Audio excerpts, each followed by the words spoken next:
The following was recorded in front of a live studio audience at the Studio 21 Podcast Cafe. This is the United Podcast Network. The following program is closed captioned for the thinking impaired. By tomorrow, I will rule the world! You think he's gone? He's not gone. That's the whole point. He's never gone! Is this some radical new therapy? You see? Well, I must have not been paying attention when you were just talking to me. Do you think that you At least 20 years I've been using that as an opener, and it never stops being funny. And I listen more attentively. There must I have think we've got been everything something posted. in all of that nothing that wasn't quite so easy to see. And I must have missed something when you were just talking to me.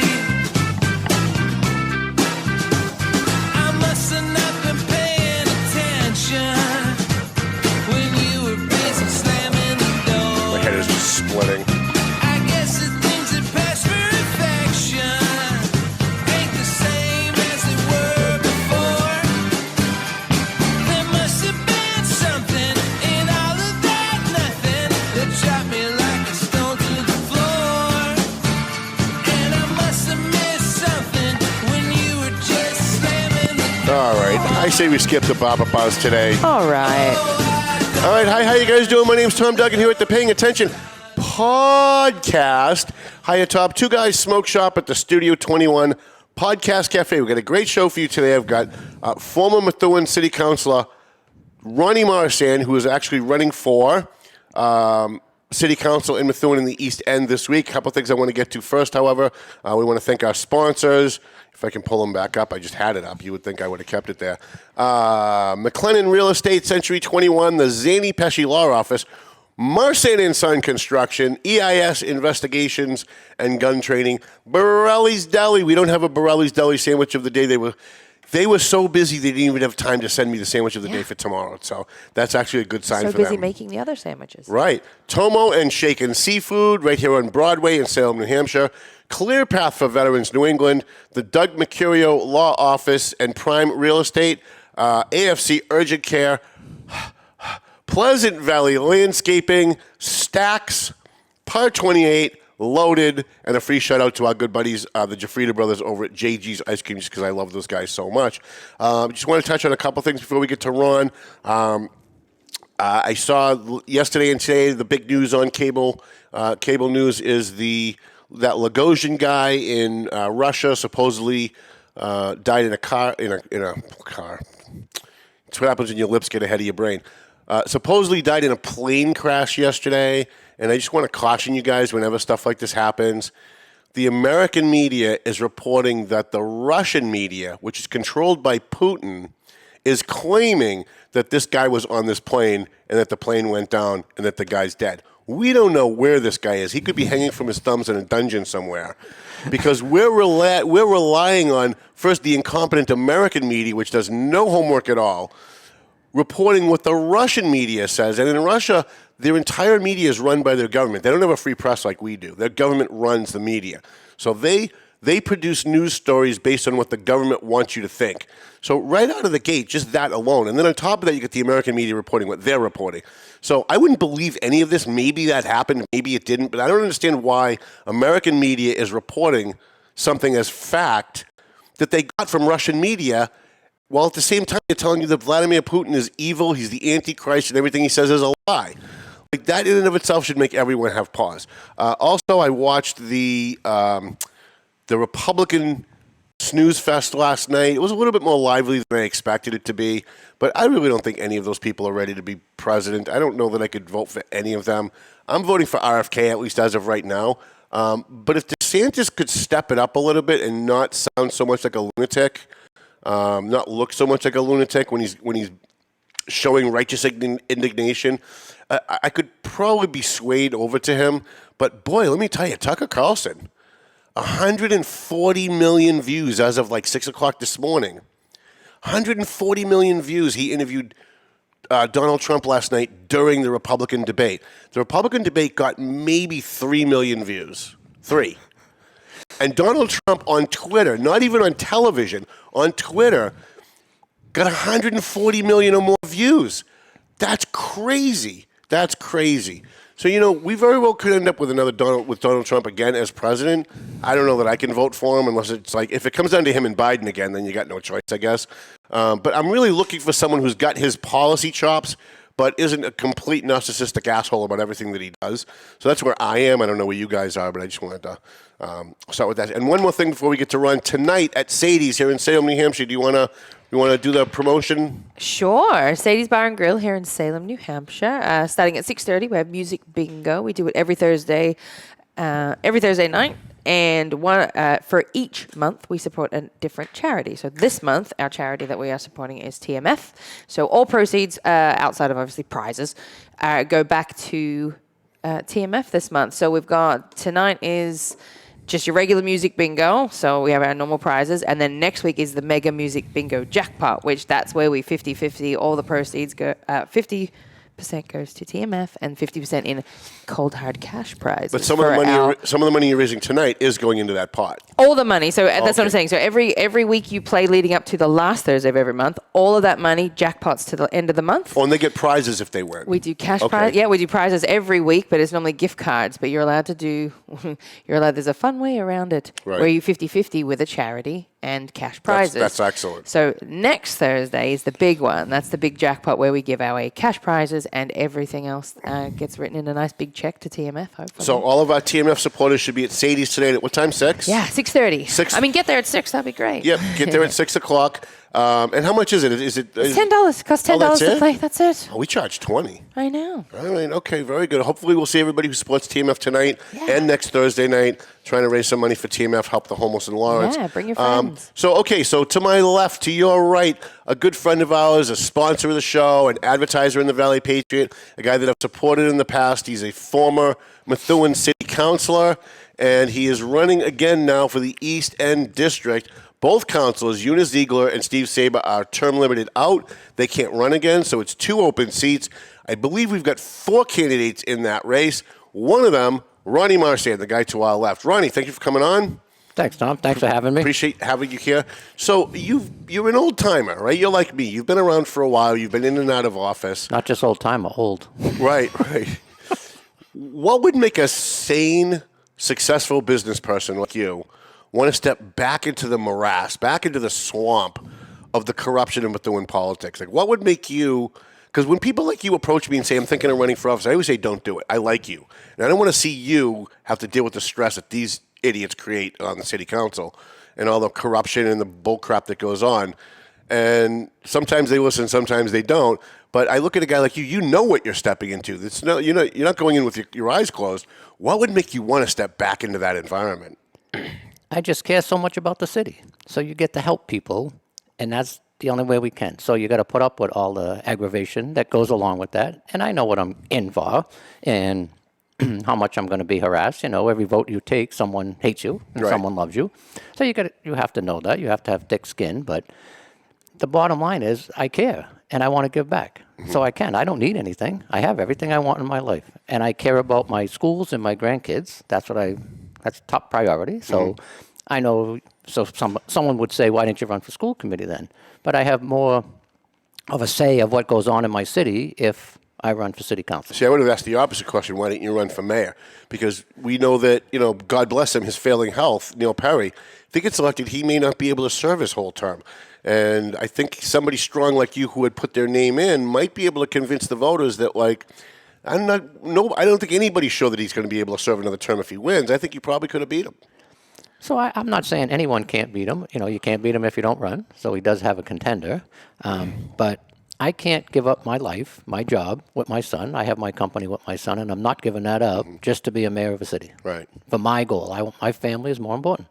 All right, very good. So if you win, let's say, and I think right now you're What do you mean if I win? Well, I mean, you never know. We never know what's going to happen, right? So I'm just trying to be diplomatic. I don't want the other 3 candidates mad at me. They're anyway, so what's the difference? We're going to try and do a debate here in your race because there are 4 people. Yeah. Would you commit to doing a debate? Would you come in and do a debate Always. with us? I'm not a yes. That'd be great. Yes. So the first question I want to ask you, and I know people in Methuen are tired of me asking this. They're tired of me bringing it up, but until it gets resolved, I'm going to. Methuen does not hold primaries unless you have double the amount of people that are going to get elected plus one. So in your race, there's 2 get elected. So you would need 5 candidates to hold a primary. And Nick DeZoglio, I always say, why do you guys cancel primaries? And he always gets all worked up about the language. We're not canceling anything. We're just not holding it. Okay, so you're not holding a primary.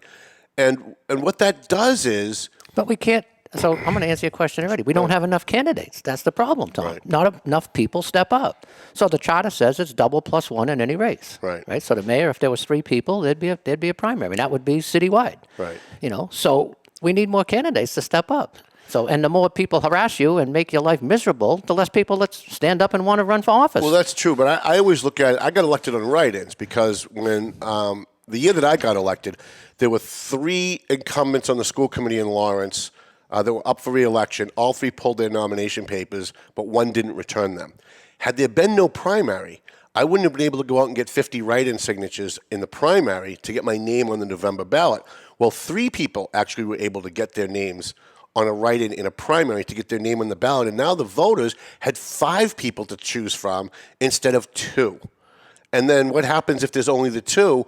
The city council appoints the 3rd person, right? Because there's no primary, so there's no opportunity for voters to mount a sticker or a write-in campaign to get their name on the November ballot and expand the number of candidates. Really, to me, that's what a primary is for. It's not so much for whittling down having too many already in the race. It's for when you don't have enough in the race for people to jump in. Anyways, that's so I see your point, but we just need more people that want to help our city. Right. That's what it comes down to. I think you'd have more if you think you held can primaries. make a difference. Right, because in the at-large But I don't race, think so. Because if you're committed to get into the race, you're committed. If you're wishy-washy to begin with, you're not in. Then you're not even committed. A lot of times people, there's a lot of factors that go into it. So you only want to do it if it's easy? You know what I mean? no. If there's not enough candidates, then I'm going to jump in and hope for the best, and I'm a write-in. Well, maybe. I mean, You sure, know, there are some people that want to do that, but that also, regardless of their motives, that gives the voters more choices, I guess is my position. So we're not going to get you on But this one. doesn't make you a better candidate because you only jumped in because there's an open seat, or there's only 5. There's an open, there's 5 of them, and I want need to see. 6. So. I want to see incumbents sing for their supper. I want to see them work. And if you have a primary and writing candidates can get on the ballot for November, now people who were not campaigning, not knocking doors, not talking to voters, not reaching out to the press, now suddenly they have to do that. And I think that's just for everyone, but I guess we're not going to agree on this one. I'm not going to agree. Just, if you want to run. Well, that's Sign that's too Put bad. your name out there and go. So- Instead of taking the lazy way and hoping for the best. So let's talk about the elephant not in the room.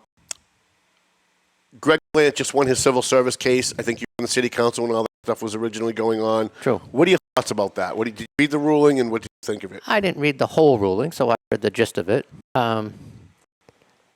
Everybody has their day in court, right? Do I like it? No.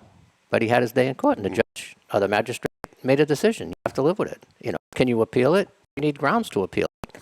I don't like it, but it proves to the people, it should say to the people that he was right.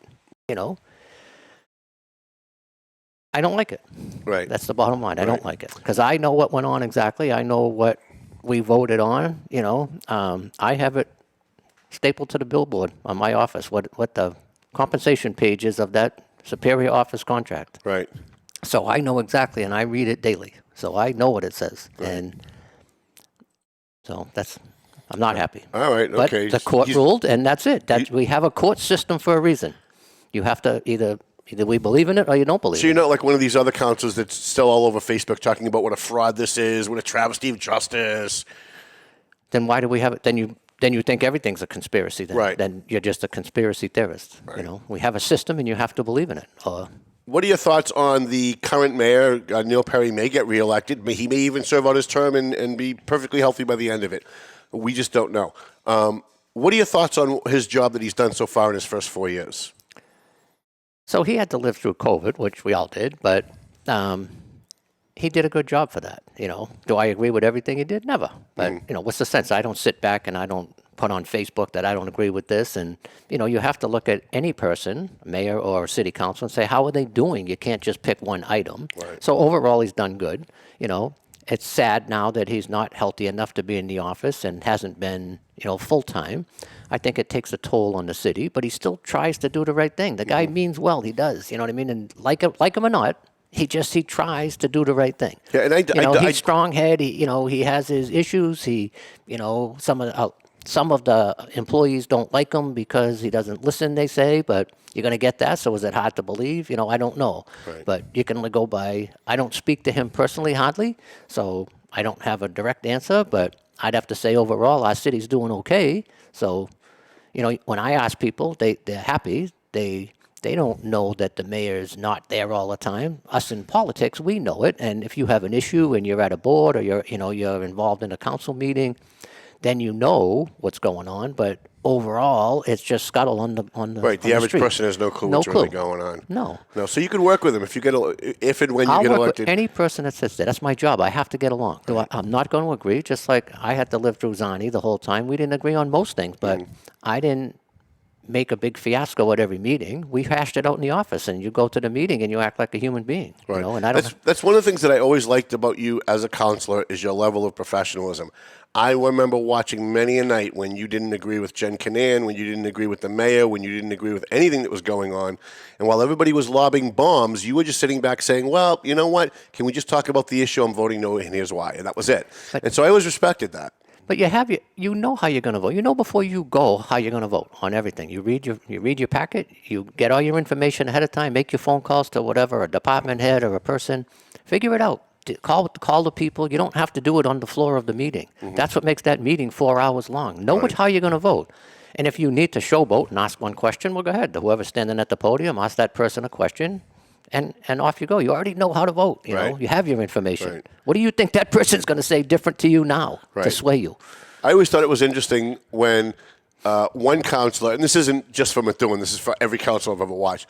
One counselor will make a point, and then all of a sudden everyone has to go around the table. They want to make talk the again. Exact same point. I want to echo what my fellow colleague just said, and then they'll just reiterate what the person said, and I'm like, well, okay, we all know how you're voting, so there's no need for... What's the difference? Just because now he said that or she said that, so now I want to reiterate it, like you say? For what? Yeah, there's no need to reiterate. Stop reiterating if you're an elected official. Stop reiterating. As soon as you Get the facts, make a decision, and vote. That's why the people elect us, to do that. And as soon as you find yourself saying phrases like, I'd like to reiterate, just stop yourself right there and just move on, because that would be better for when you get those glaring eyes from another counselor across the room, you know what they're for? Right. So if you take office in January, what is going to be your number one priority? What are you going to focus the most on as a city councilor in the East End? So that's really a tough question. So I don't have this grand agenda. I don't. I just care about my city. So there's a lot of factors that go into that, so I don't have a specific answer for you. So I don't have this platform that I'm living on, and I care about our tax rate. So I care about where every dollar is spent, and we're not wasting it. You're pretty fiscally conservative. I am. Yeah. Because I believe in a budget. You have to live. We all live in a budget at our house. You don't just have unlimited and go back to the... I'm self-employed. I have to live with what I make. So it's important. That is important to me. And our schools are important to make sure our kids get good education. That doesn't mean we're not wasting money. Right. It just means I want to make sure they have a good education and back to the budget and make sure we're spending the money the best way we can. We still don't know where $3 million of the $4 million missing dollars that Judy Scannell wasted before she left went. We still have no idea. And when that first happened, it was right before the election. I had every single person running for school committee, and every single city councilor sat here on a debate. Every one of them. It was unanimous. The only unanimous thing we did that year. They all said, when we get in, we're going to investigate where that money went. And then not one of them, not even one, did that. So now here we are, like 5 years later. You say you care about the schools. You say you care about budgets. Is that something that you'd be willing to tackle to go in and say, 5 years ago, Tom, let's find out where this $3 million went? Because it's gone. It's gone. Let it go. Start today. Let's go. Fix today and move forward. We have to fix problems that are in front of us today. But if you don't understand how those things happen, they're going to happen again. Don't let it happen again. Right? But if you don't know how it happened, how do you do that? Are you ever going to find out how it happened? You can have all the investigation you want. I think you could if you had people that really wanted to know. Because I think we all kind of know. We just there's never been publicly stated. So I don't know. So I don't have. I don't know how it was spent. So am I going to sit here and say that's my goal? No, it's not my goal. I want to start today, and we have problems in our city, right? Every city does, every house does, every person does. Start fixing our problems. Make sure we have a great place to live. Looking back 5 years, 7 years ago, what's that going to get us? I know you say it's going to get so it doesn't happen again. Well, just pay attention today, and it's not going to happen again. That's all I can tell you. What's looking back 5 years? Let's say it was misspent. What are you going to do? Hang her by her toenails? Well, no, but you could find out who else was involved, and you could get rid of them. You could put policies in place and find out how they did it, put policies in place to make sure no one can sneak that in the back door again later on down the road. So I'm just always thinking for the process is in politics, something bad always happens, and then everybody scapegoats one person, and then everybody moves on, but nobody ever looks to see how did this take place and how can we stop it from happening in the future. So I don't think people will want to do that, and that's probably why people are hesitant. Councilors, school committee people are hesitant to do it because people don't want to cooperate. They might be the next scapegoat, so they're not saying, they start saying something, or they might lose their job. We don't have a whistleblower protection here in Methuen, so we don't even have it in the government. But so maybe they won't even talk. Maybe you'll never find out. Spin your wheels for a year trying to find it and say, I'm doing it, I'm doing it, I'm investigating this, and I got nowhere. I put all that effort into it, and I got nowhere. I still have no answer. How do you think you're going to get along on, because the Methuen City Council, the culture of Methuen City Council is very different today than it was even just 5 years ago when you were on. Yeah. And there's going to be a whole bunch of new people coming in, but you'll have a few holdovers. I think Joel is running for re-election. I know Ali Safi's running for re-election. Beauregard's there. Desaglio's there. Beauregard and Desaglio both running. Yeah. One of them may make it. One of them may not. Who knows? But they might both make it. How do you see your role? Do you see yourself in a leadership role with this new council coming in because of your experience, or are you just kind of looking to just get on, not make waves, and just trying to accomplish a few things? So I don't see a leadership role right away. That's not my goal to be chairman of the board. That's not my goal right away. But I'm an outgoing person. I don't just sit back. I don't have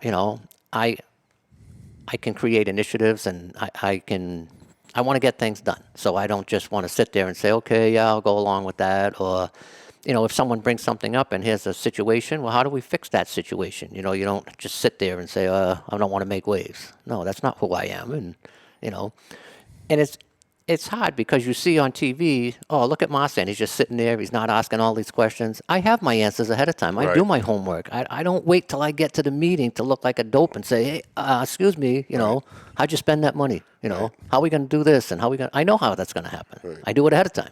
In Lawrence, the city council operates very differently.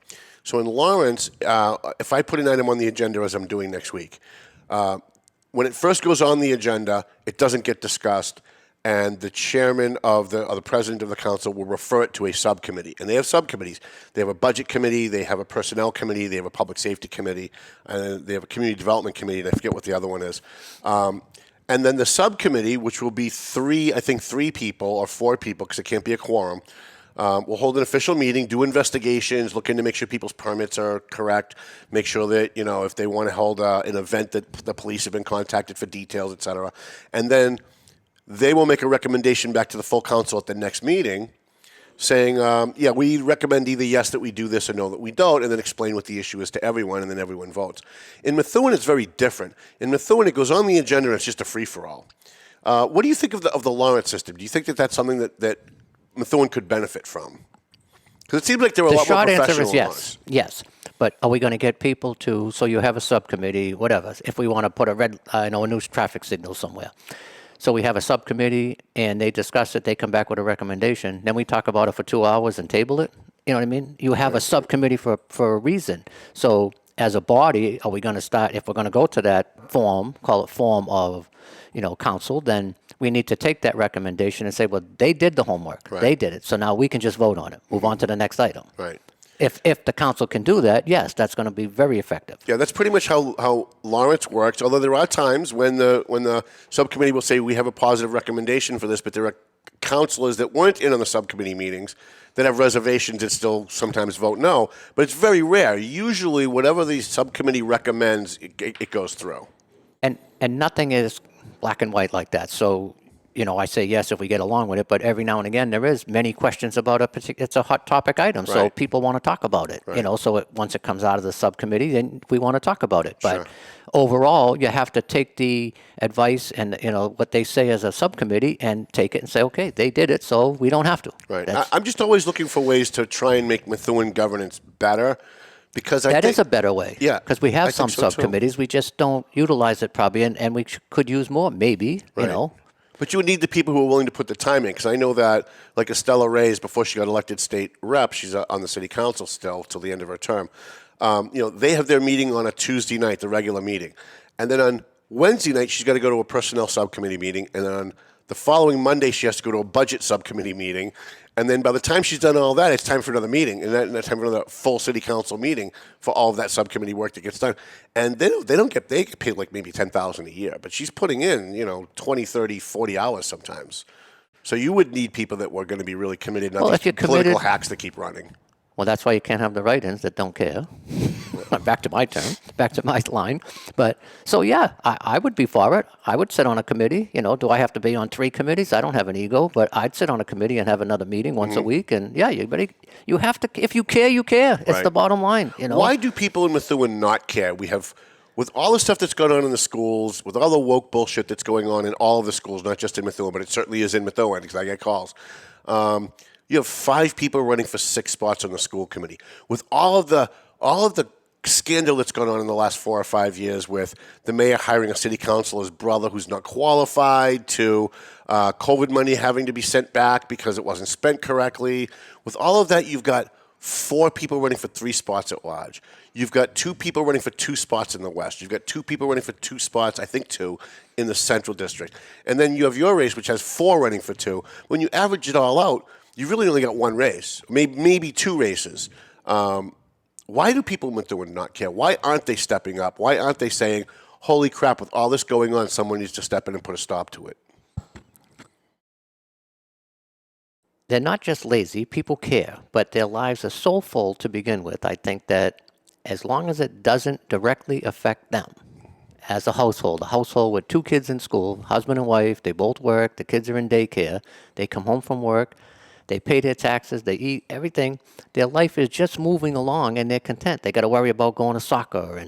And so then they say, well, okay, my trash is being picked up. I got this, I have that. My streets are being plowed. So they're content, I think. Most people are content. They don't, if an issue doesn't directly affect them, Right. they're content. Or if they but- can't see that it affects them, because depending on who your next mayor and council is going to determine your tax rate, right? Without a doubt. So, but they don't see that because it's not the direct effect of just one person. What do you think about the new trash system? I love it. Do you really? Because I get I- 50-50. Half the people who call my office love it, and half of them really hate it. On day one, and I stepped at the podium 3 times and I spoke about trash when they were debating it and said, I'm going to hate this. And I did it first because we had unlimited trash. So it's throw anything out you want, and so did Drake it, so did everybody else in the surrounding communities, brought it over and said, come on, here, take it. You guys want unlimited. So now we have the barrel you put out and you get used to it. It is. That's what you have. And it's so much neater, It's uniform. We don't have bags everywhere, and it's more economical for us because the truck is picking it up. There's 1 man on a truck, so we get a better rate for that. That doesn't say we're going to pay less, but at least the city's getting a better rate. So I believed in it because every other community around us has it, and we were the last ones per se to have to get on the bandwagon with bins. And it works, There's always the haters. Some people just Right. hate everything to hate. And no matter what you do, they hate it. I hate change. I posted your video last night. I went live when you did your fundraiser at the Sons of Italy, and one of the haters jumped on right away. Like, you weren't even done saying hello, and he was already, he's a jerk, he's a worm, whatever he was insulting you with. And you know who I mean, right? But that's good. That means they're listening. Well, that's That true, means- too. Like, that's right. Yeah. at least he was there, right? He was consuming. They're just, yeah. Oh. You have your face out there and you're listening, and Right, so right. So you don't like me. That's okay, and you don't want me to run. So you knock on someone's door and they say to you, why should I vote for you? How are you going to change my life? How are you going to affect what services I get from the city? What do you tell them? I'm not going to change the services. I care about your tax rate. If you're an elderly person, I care that you're not getting driven out of my city just because of your tax rate. And we make sure we spend the money properly. Your services aren't going to diminish, but they're not going to increase. Like I'm not all of a sudden, I don't know, someone's not going to come cut your lawn for you. You're not going to get these great services. We pick up leaves, we pick up trash. The people who live in Methuen like what we offer, and that's why they live here. And especially for the rate we charge, it's a lot less than most surrounding communities. Right. So all I'm going to do is focus on making sure your life is the best it can be. So when you have an issue, you have a person to call, and it's always been the way. I'm not this great person going to go out there and change the world. That's not. I have a life. Right. I'm here to make sure the city is run the best it can be. That's all it is. That's the benefit of age and experience, because I think a lot of these young guys get in. I think when DJ first ran, I think, and Nick both thought they were going to change the world. They thought, we're going to go in there, we're going to change things, we're going to make it different, we're going to make everybody's life better.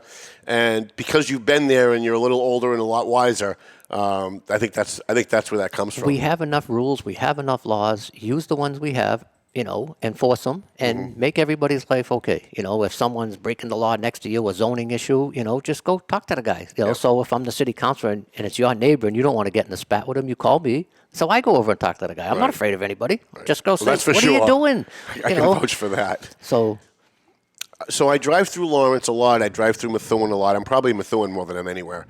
And what I've noticed lately is that Lawrence is really stepping up their game, paving a lot of roads. They're paving a lot of roads, and roads that used to make me destroy my shocks. Like there are certain roads in Lawrence, even though it's a main road, I wouldn't even, like Water Street, I wouldn't even do it anymore. That's why you had to get a new Jeep, right? Well, that's right. I had to go from the Jeep Liberty to the Jeep Patriot because it was bigger and it was better. I thought that was just so you could get in better. I just like the name Patriot. But then I drive through Methuen and I see that they have the same problem, but I don't see a lot of paving going on. What are your thoughts on the trash on the streets? It's starting to look a lot like Lawrence used to, and the dilapidated roads, which is starting to look like what Lawrence used to. And it's weird for me to say Lawrence is on the uptick. Lawrence is getting better. Lawrence is improving, and Methuen is getting worse. Methuen's degenerating. So we will. I'll hope to make that. So pay attention to where we spend our Chapter 40 money, the money we get from the state to pave the roads, and make sure the roads that need to be paved are paved, and not someone's, the council lives on that road, so his needs to get done, or the mayor lives here and that road needs to get done.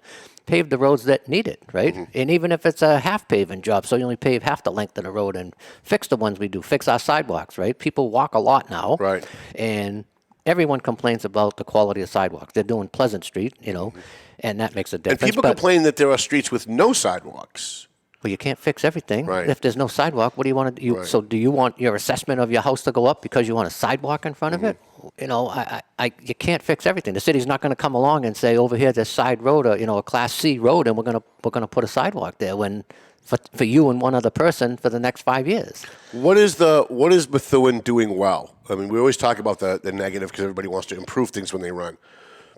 What do you think Methuen's doing well? What are they on top of their game for?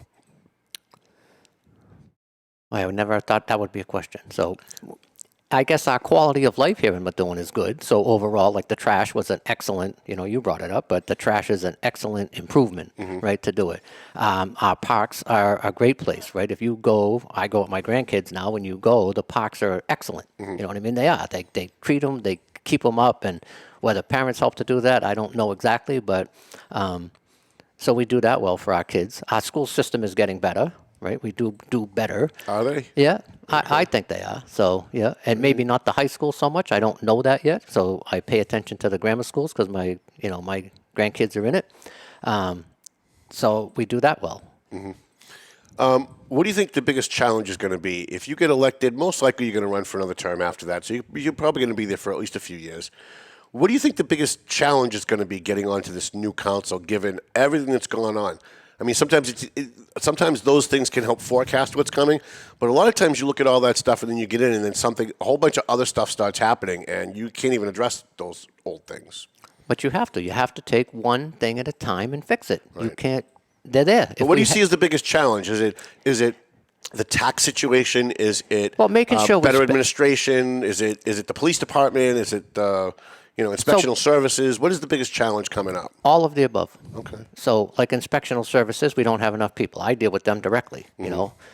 Do I agree with them all the time? No, but they're there to make sure the codes are done and everything, and they do a good job for the staff they have. So, that's a direct that I have to deal with daily, so I'm cognizant of that. But I just don't, I don't know. I wish the mayor was there every day I think that would be a morale booster. I think everybody wishes that. I think so. I hope he gets better. If he runs, he's running. So if he gets reelected, I hope he gets better so he can be there every day and run our city. That's what I want. I'm actually hoping the other guy that's running, I think his name is Wilcox. I can't remember his last name. I'm actually hoping that guy wins. Because at least I know he's going to show up every day. At least I know he's physically capable of doing the job. And we don't have to wonder every day if he's not going to end up bowing out for health reasons. And now you've got somebody on the city council running things temporarily, and we're back where we started 8 years ago. Right. We're not better off. Right. So But I haven't met the guy. But I hear he's a veteran, and I hear he's pretty smart. And I hear all these things, too, but he could be standing right there, and he'd have to say who he was. Yeah, we got to get him on the show, for sure. But he just has to, if he's going to run, and he put his papers in, he turned them in, so he should... hopefully he's out there and he really wants to be active and try to get elected. What do you think your biggest accomplishments were when you were a counselor? What are you most proud of? What are the things that when you're knocking on doors and people say, well, what did you do last time? Why should we give you another shot? I guess just how I got to help people. So I say that like if you asked me to get something done for you or you had a problem, I was able to facilitate that with City Hall. So you're saying constituent services? Correct. Yeah. I guess that's the short answer, but I didn't have that term in the top of my head. I'm here to help. On the tip of my tongue, but because I'm not this. I'm not going to go out there and put up 10 new rules and laws, and that's not what I'm about. Right. If we have enough. You know what I'd like to see? I'd like to see candidates when they're running talking about whenever there's an election, candidates are always talking about new laws that they want to pass. And then I always ask them, how about some of the existing laws? Can we focus on getting rid of some of the existing laws? Get rid of laws? them or enforce the ones we have. Right, because there's so much red tape. If a new business wants to open, there's so many permits, there's so much red tape to go through. We need to help business. Right, can we get rid of some of the laws? I never hear anybody run for office saying we want to get rid of laws. It's always how I can make a new law. Make a new law to fix this, and that's like a doctor they made another pill to fix this. Right, because the government is usually the reason why we have so many problems, not fixing the problems. Right. So it would be nice, I guess, and that would be a kind of a goal, is to actually streamline the process for a business when they want it to open in our city. Right. I know we talk about it. Everybody says it works, and it doesn't. Right. It just doesn't. It's hard. You're right. And I know one of the things that I hate to give Dan Rivera credit for anything, but one of the things Dan Rivera did when he became mayor of Lawrence was, hey, if you get credit, if you deserve it, you get it. Well, that's right, and he does deserve it because he did it. So if somebody wanted to open, like we had our buddy at the Italian Kitchen, Peter, wanted to move next door. He was on Commerce Street. He used to do the Crispellis, right? So he wanted to move just next door in the same building. He just wanted to move from door 1 to door 2 because it had more space. And he was telling me, even though he's got an existing permit for everything, he's got all these, he said he had like 8 to 10 permits that he had to go, and you have to pay for each permit, then they have to come down and inspect what you did, and you have to pay for that. He said it's almost not worth it, and that's why he closed. He told me that's one of the reasons why they closed the Italian Kitchen, because it was just too expensive, even just to move next door and expand his reach. So when Dan came in, he put through like a one-stop shop. You go to inspectional services, and they give you a checklist, and you get all your permits all at once. You pay one fee. You go down, you make the checklist, you do it, you hand it all in, and it makes it at least a little easier for a business. I would love to see Methuen do something like that. That would be excellent. That would be excellent, because especially now we do it all online, so you don't have to go there, walk around for every department. It's online, so every department has their input. Do you have this? So if you're missing a document, you can just upload it and put it there, and it'll put it back in your portal, and it's there. It would be much easier, and within a week you could have your occupancy permit to move into a new establishment or start your business. We don't have to have all this bureaucracy to get it going and 1,000 inspections. Do we have to have inspections to make sure it's safe? We have safety. Sure. We have to do that, but we don't have to scrutinize every little thing. Let's get going and get you going, and it's important that we help business in the city and not hinder them. Right. Would you be for lowering the tax rate for businesses? So because I have a business, it really bothers me how much I pay. But if we lower the tax rate for businesses, we're just going to put more on the residents. Right. So we spend, $100 million in a budget, maybe we just need to spend a little less, and then we wouldn't have to put so much on the business. I'm loving that. I'm a fiscal conservative. I'm loving that. How do people get in touch with you if they want to make a donation, they want to hold a sign, they want to knock doors with you, or whatever, they want to endorse you on Facebook? How do people get in touch with you? So everybody, I've been here in town my whole life in my business, so I can give out my phone number and my email address of my businesses and whatever. I'll get my Facebook page up and going, even though I don't believe in Facebook. It will help you with today's votes. Yeah. You have to. You have to use social media. Hey, if I can learn TikTok, you could do social media. I can do it. I'll just like your producer said, just pay someone to do it. Well, yeah, just hire Chrissy. She'll do it for you. She's pretty inexpensive. Hey now. So I have all my staff and my people that are willing to help me get reelected. I want to get elected, so I need the votes. That's how you can help me. But my phone number. Should I give it out? Yeah, give it out, and we're going to post it on so the 978 Yep. 815 6935. That's my 6935. And that's my cell phone, and it's always on. And email. So when RPM build BUILD 95 at yahoo.com. Those are both my personal. And do you have a website? Oh, you probably don't have a website for your campaign yet. It's there. I just haven't. It was from before, so I just got to get it going again. You just got to hire Chrissy. She'll take care of it all for you. I have a person She'll that's have it going to done do it for within me. a day. So I have a I'm person trying to that help her wants, get business. but I have a person that wants to donate their time for me good. and just help good. me. Steve Gillis is going to help you out. No? Probably not, but that's okay. Anything else you want to impart? We're out of time. We're over time. But is there anything else I didn't bring up that you just kind of want? I appreciate that you have me on here and I get to speak. And for the 10 people that watch this, you have the most people, the most. That's not viewed fair. Podcast. We only have 5. Don't inflate You do have it. the most viewed podcast, right? You got the big award. I for do. it. Yeah. I just appreciate that you had me on here, Tom. And well, listen, I appreciate. You get to roll up, Mel. I appreciate what you do for the veterans when you're not running for office. And I talk did about it this before I ran for office, right. so I don't give up on them. Right, You know what I mean? and I know that on Memorial Day you pay for breakfast for all the Veterans Day, all the veterans that show up at Country Kitchen on Right. Hampshire Street. I see you out there in the community building ramps for disabled veterans, and it's. You have to give back, Tom. If you can, you have to. And a veteran gave already. They gave whatever they gave. Right. So, and I wasn't in the service, so this is how I give back. Well, what I admire is you don't just do it when you're running for office like a lot of other people do. Because I don't need this job. I want to help. This isn't me. I want to help my community. I have my life. Fair enough. Family and life. Ron Marsan, former Methuen City Councilor and a candidate for District E City Council. I'm sorry, East End East Council. District. East District City Council. I'm still in Lawrence in my head. Want to thank McLennan Real Estate, Century 21, JG's Ice Cream, Stacks, Par 28, Loaded, Pleasant Valley Landscaping, AFC Urgent Care, Mercurio Law Office, Prime Mortgage, Clear Path for Veterans New England, Tomo and Shaken Seafood, Borelli's Deli, EIS, and Marsan and Son Construction. Sounds like Melvin Taylor says you got to go home. Yep, he did, so go home already. The views and opinions expressed by the hosts, guests, or callers of this program do not necessarily reflect the opinions of the Studio 21 Podcast Cafe, the United Podcast Network, its partners, or affiliates.